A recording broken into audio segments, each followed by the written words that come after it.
আমি ভেজিটেবিল পুরটাকে একটা থালার মধ্যে নিয়ে এটাকে আমি ঠান্ডা করে নিয়েছি। এবারে দিয়ে দিলাম কিছু চিনেবাদাম, আমি ক্রাশ করে রেখেছিলাম, সেটা দিয়ে দিলাম। আর দিয়ে দিলাম কিছু নারকেল, আমি একদম কুচি করে রেখেছি, ফাইন একদম চপ করে রেখেছি, সেই নারকেলটা দিয়ে দেবো। একদম ফাইন চপ করে দিয়েছি, ইচ্ছা করে আমি এটা ভেজে দেইনি। আপনারা যদি মনে করেন এটাকে একটু তেলে ভেজে দেবেন, দিতে পারেন।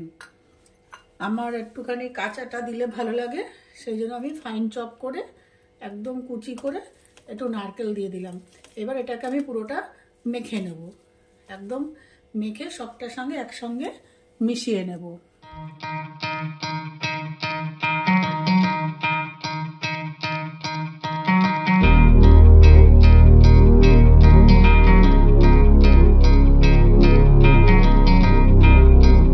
আমি একটা কড়াই নিয়ে নিয়েছি, এবার আমার একটা ভাজা মশলা তৈরি করব।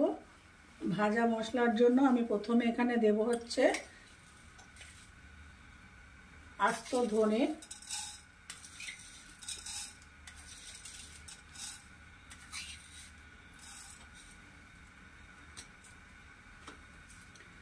আস্ত জিরে,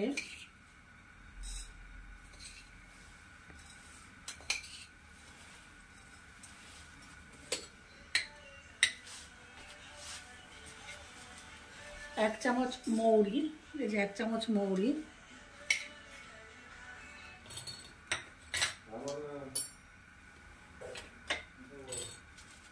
শুকনো লঙ্কা, শুকনো লঙ্কা আমি 3টে দিয়ে দিলাম, আর 2টো তেজপাতা দিলাম, দিয়ে এটা একটু আমি ভেজে নেব।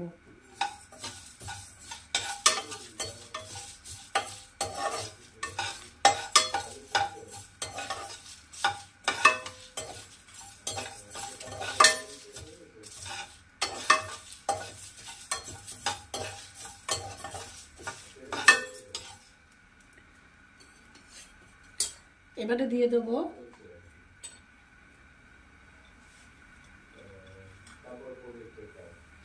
বড় এলাচ,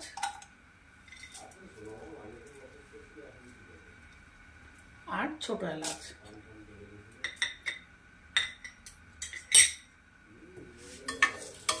দিয়ে এটাকে আমি একদম ড্রাই রোস্ট করে নেব।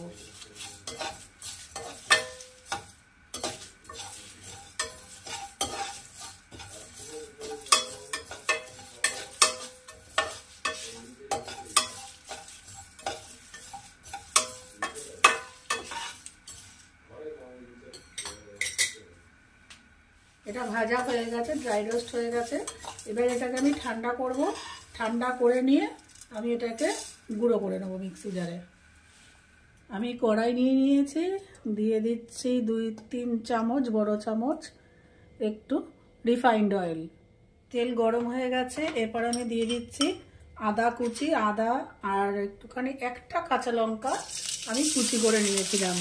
আমি এখানে কাঁচা লঙ্কা বেশি দিইনি, যেহেতু আমি এখানে লঙ্কার গুঁড়ো ব্যবহার করব। একটা কাঁচা লঙ্কা দিয়েছি আর একটু আদা দিয়েছি, দিয়ে কুচি করে আমি ভেজে নিচ্ছি।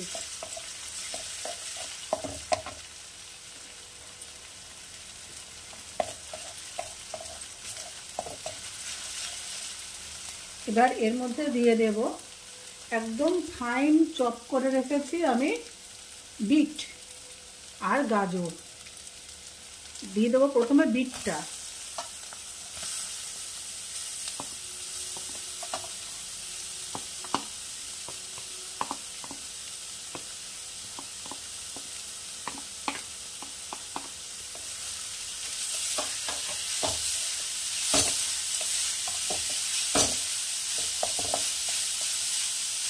বিটটা একটু নরম হবে, একটু ভাজা হবে স্লাইড, তারপরে আমি আসছি আপনাদের কাছে, আবার ফিরে আসছি। বিটটা একটু ভাজা ভাজা হয়ে গেছে, এবারে আমি এর মধ্যে দিয়ে দেবো কুচিয়ে রাখা গাজরটা।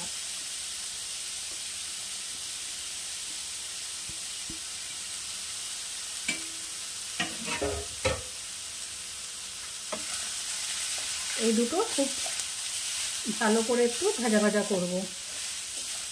কোনো জলের ব্যবহার এখানে কিন্তু হবে না।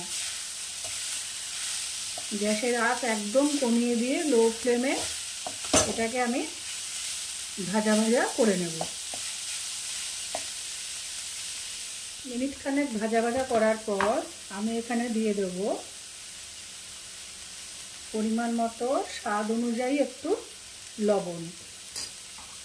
লবণ দিয়ে আমি আবার ভাজবো। লবণ দেওয়ার পর একটু জল ছাড়বে, আবার লো ফ্লেমে আমি এটাকে আবার একটু ভালো করে ভেজে নেব।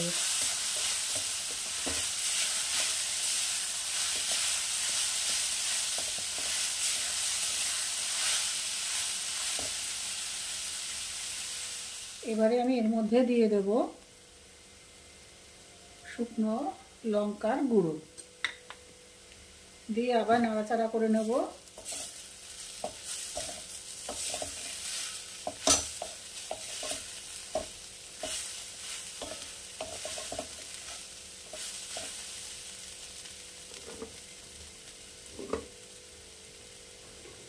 এবারে দিয়ে দেব আমি যে আলু সিদ্ধ করে রেখেছিলাম সেই আলু সিদ্ধ আর মটরশুঁটি সিদ্ধ।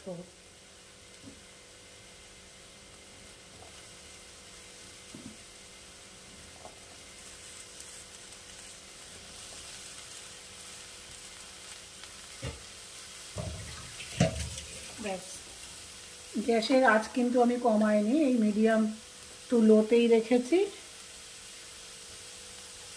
এইবারে আমি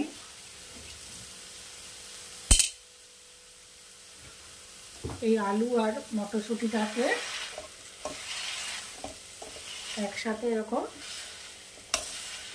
ডলে দেবো।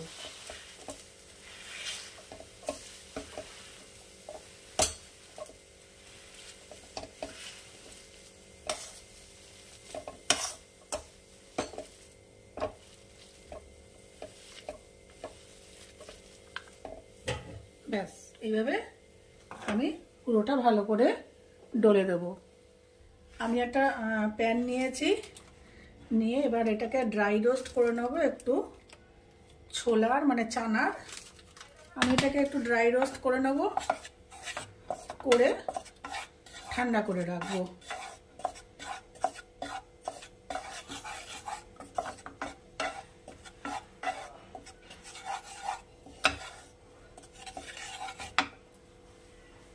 আমি ভালো করে স্ম্যাশ করে নিয়ে এসেছি। গ্যাসের ফ্লেমটাকে এবার একটু মিডিয়াম করে দিলাম। এবারে দিয়ে দেব রোস্টেড বেসন, চানার মানে ছোলার যে বেসন, সেই বেসন।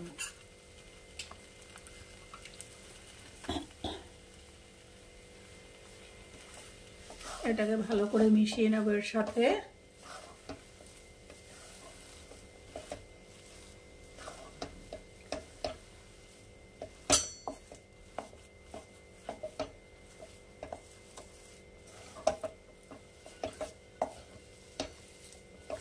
আচ্ছা, এর মধ্যে দিয়ে দিচ্ছি, একেবারেই দিয়ে দেই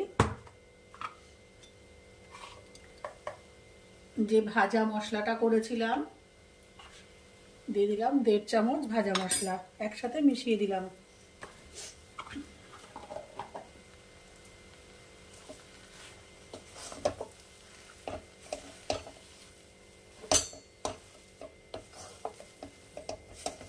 আমার রেসিপিগুলো যদি আপনাদের ভালো লেগে থাকে তাহলে আমার চ্যানেলটিকে অবশ্যই সাবস্ক্রাইব, লাইক, শেয়ার ও কমেন্ট করবেন।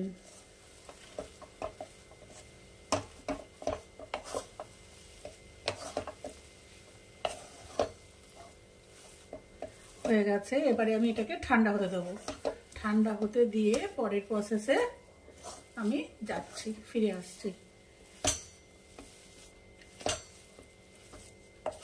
কড়াই থেকে উঠে আসছে, দলা পেকে যাচ্ছে, তার মানে আমার এই ডোটা রেডি।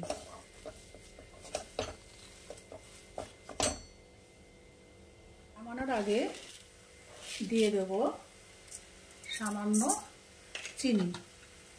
চিনি দিয়ে আবার একটু নাড়িয়ে চাড়িয়ে এটাকে ঠান্ডা হতে দেবো।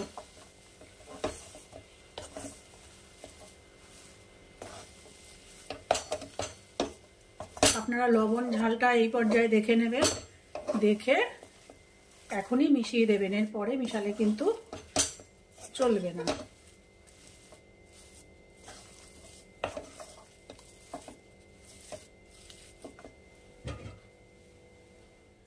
আমি ভেজিটেবিল পুরটাকে একটা থালার মধ্যে নিয়ে এটাকে আমি ঠান্ডা করে নিয়েছি। এবারে দিয়ে দিলাম কিছু চিনেবাদাম, আমি ক্রাশ করে রেখেছিলাম সেটা দিয়ে দিলাম। আর দিয়ে দিলাম কিছু নারকেল, আমি একদম কুচি করে রেখেছি, ফাইন একদম চপ করে রেখেছি, সেই নারকেলটা দিয়ে দেবো। একদম ফাইন চপ করে দিয়েছি, ইচ্ছা করে আমি এটা ভেজে দেইনি। আপনারা যদি মনে করেন এটাকে একটু তেলে ভেজে দেবেন, দিতে পারেন। আমার একটুখানি কাঁচাটা দিলে ভালো লাগে, সেই জন্য আমি ফাইন চপ করে একদম কুচি করে একটু নারকেল দিয়ে দিলাম। এবার এটাকে আমি পুরোটা মেখে নেব, একদম মেখে সবটার সঙ্গে একসঙ্গে মিশিয়ে নেব। আমি চপের পুরটা নারকেল আর বাদাম দিয়ে মেখে দিয়েছি। এবার হাতে এরকম একটুখানি রিফাইন্ড অয়েল হাতে একটুখানি মেখে নিয়ে এরকম করে চপগুলো গড়ে নেব। ভেজিটেবল চপ একটু লম্বা লম্বা টাইপেরই হয়, আপনারা ইচ্ছে করলে গোল করতে পারেন, ছোট বড় যেভাবে খুশি করতে পারেন। এরকম করে প্রত্যেক কটার আমি শেপ দিয়ে ফিরে আসছি আপনাদের কাছে। সব কটা চপ গড়ে নিয়ে আসছি। এবার এটাকে আমি চলে যাব পরের প্রসেসে। এর পরের প্রসেসটায় যাব আমি ব্যাটার তৈরি করতে। দিয়ে দিচ্ছি ময়দা, একটা থিক ব্যাটার করব। দিয়ে দিলাম ময়দা, আর দেব একটু চালের গুঁড়ো।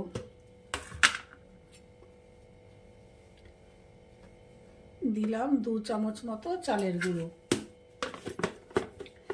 এর সাথে দিয়ে দেবো একটু লবণ। আপনারা ঝাল পছন্দ করলে এর মধ্যে গোলমরিচ গুঁড়োও দিতে পারেন। আচ্ছা, এটা আমি জল দিয়ে একটা থিক ব্যাটার তৈরি করব। এর পরের একটা প্রসেস আছে, সেটা আমি দেখাচ্ছি যেটা আমাকে করতে হবে। একটা থালা নিয়ে নিয়েছি একটা থালা। আমি তো ব্যাটারটা একটা পরিমাণ মতো জল দিয়ে একটা মোটা ঘন ব্যাটার তৈরি করব, কিন্তু এর আগে একটা প্রসেস করতে হবে। সেটা হচ্ছে একটু দিয়ে দিলাম ময়দা। ময়দাটা একটু ছড়িয়ে নেবো, আগে অল্প অল্প ময়দা দেবো, বেশি ময়দা দেবো না। ময়দাটা ছড়িয়ে নিলাম, নিয়ে যেটা কাজ করতে হবে, এই যে এরকম আমি যে চপগুলো গড়ে রেখেছি, জাস্ট একটা ময়দা একটা এরকম একটা কোট করে নিতে হবে। কোট করে ঝেড়ে নিয়ে আমাকে রাখতে হবে। এই যে হয়ে গেল কোটিং, রেখে দিলাম। আবার আরেকটা এরকম নেব, নিয়ে জাস্ট একটু কোট করব, করে ময়দাটা এক্সেস যে বাড়তি যে ময়দাটা, সেটা এরকম হাত দিয়ে ঝেড়ে ঝেড়ে রাখতে হবে। পুরো প্রসেসটা করে আমি ফিরে আসছি আপনাদের কাছে। আমি সবকটা চপকে কোট করে নিয়ে এসেছি। এইবারে নিয়ে নিয়েছি হচ্ছে আমি ব্রেড ক্রাম্ব। এবারে আমি যে প্রসেসটা করব সেটা হচ্ছে, আমি এই যে একটা থিক ব্যাটার তৈরি করেছি, আমি এই চপগুলোকে নিয়ে এর মধ্যে আগে ডিপ করব। আমি এখানে কড়াই বসিয়ে রিফাইন্ড অয়েল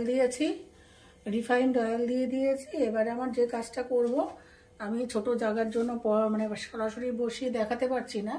এই যে কোট করে নিয়েছি, এইটাকে আমি এরকম করে ডিপ করব। এক একটা করে এরকম ডিপ করে নিয়ে এরকম করে ডিপ করে নেব।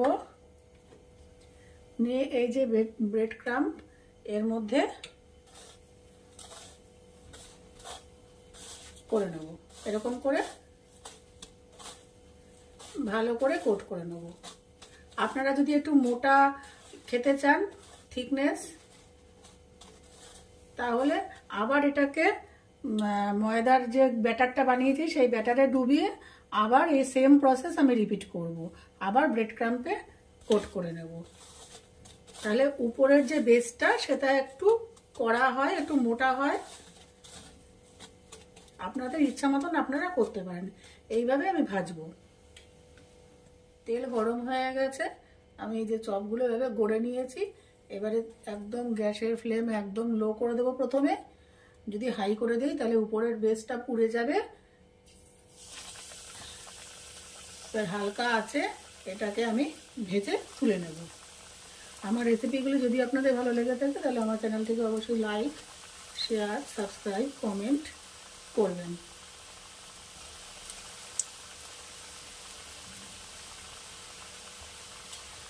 আমি এটাকে ডবল কোট করিনি, কারণ আমার মোটা বেশ ভালো লাগে না খেতে, একটু পাতলা বেশি। এটা সম্পূর্ণ ম্যান টু ম্যান ভ্যারি করে।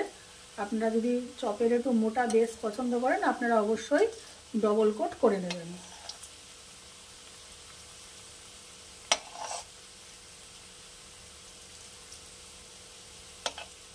এইভাবে লো ফ্লেমে, লো হিটে হালকা করে সোনালি করে এগুলোকে ভেজে তুলে নিতে হবে। এটা কিন্তু সম্পূর্ণ ভেজ, এখানে কিন্তু কোনো পেঁয়াজ রসুনের ব্যবহার হয়নি। সুতরাং নিরামিষ দিনে বা যারা পুরো ভেজ খান তারাও এটা অনায়াসে খেতে পারবেন। মিনিট খানেক আমি একদম লো হিটে ভেজেছি। ভেজে এটার আমি গ্যাসের ফ্লেমটাকে হাই করে দিয়েছি। দিয়ে এবার একটু কড়া ভেজে আমি তুলে নেব।